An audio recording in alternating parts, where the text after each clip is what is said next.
I am Margaret Jabour, owner, partner of Twin Liquors, and my story will make you say, wow.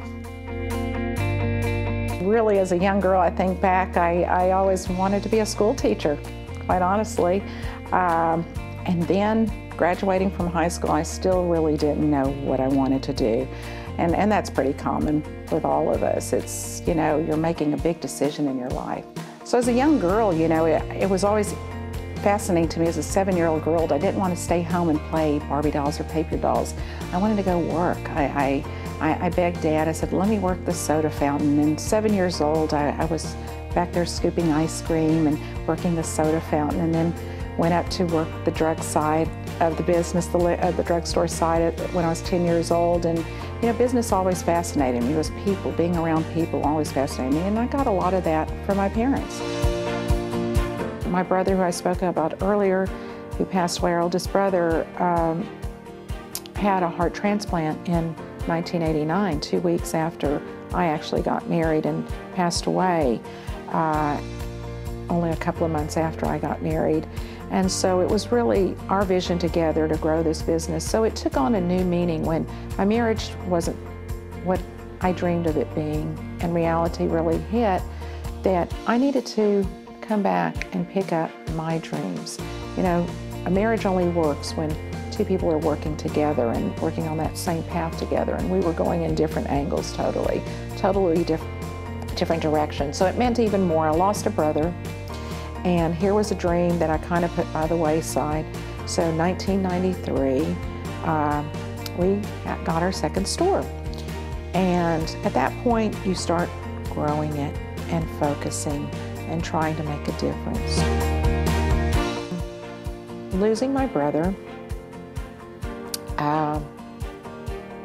not being successful in a marriage, and a single mom that now is responsible for two lovely individuals that are totally dependent on her, says, you need to step up to the plate. I was really quite the introvert.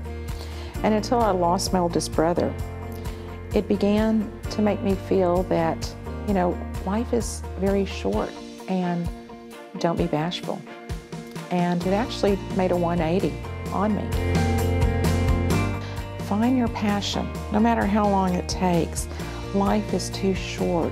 Don't ever expect that something's going to evolve overnight. You know, look at yourself. We're babies. We crawl. We walk at our own pace. We learn to read at our own pace. Everybody's different. You know, don't make yourself totally like somebody else. Find your uniqueness. Even if it's different, make it you. It's about you, but it's only finding that passion. I talk about my faith, and I believe that everything happens for a reason. I also believe that people cross paths for reasons. We are meant to meet, and we're meant to know each other. And I look at that with every individual that I come across from, I don't care who it is. I don't care if it's a clerk that's waiting on me at the grocery store, she's checking me out, or he's checking me out, or if it's the waitress or waiter that's waiting on me. I want to get to know these people because I feel there's a bigger connectivity of why we're meeting. I never take anything just for the face value of it. Go deeper with who you're crossing paths with. Fear never goes away. That's life. I told you that it's a stepping stone, and you know, for me, as I've grown the business, there's more and more challenges every day, and they're even more intense. And you know, for me now, it's a responsibility. I look at it. I said I had 2 sons, but as I've grown this business, I look at our employees as not as employees, they're our associates, and I look at them as extended family members. I care. I'm responsible for 450 plus families now.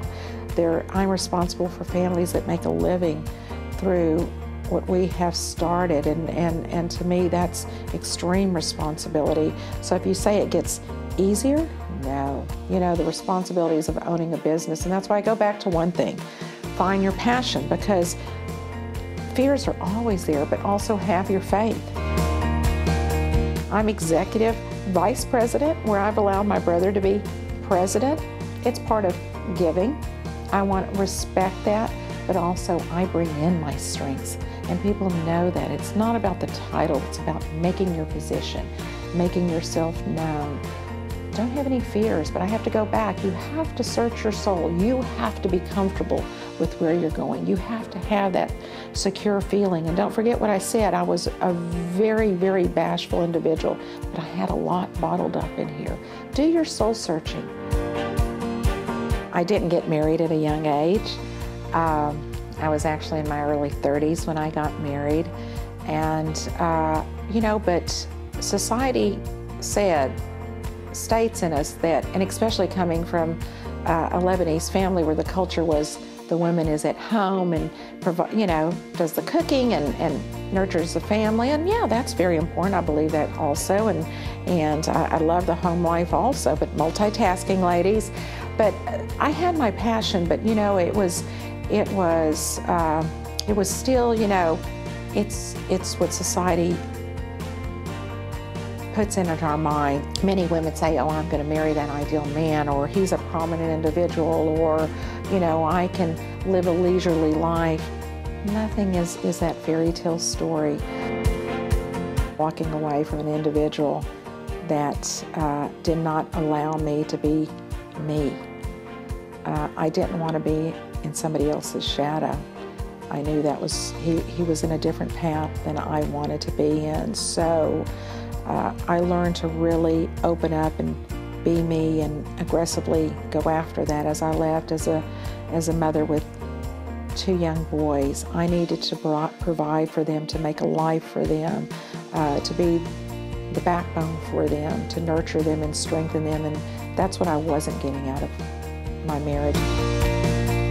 I want to be that good old-fashioned mom, and which I still do, but I'd love to be cooking more at home. I'd love to be doing more entertaining, and of course the challenges and responsibility of a growing business and nurturing a family within our business is time-consuming, but you can achieve it all. Set some high goals, set some realistic goals though, and make it happen. Maybe it doesn't happen every day, but balance it. Balance it. Bring a little bit of everything into your life.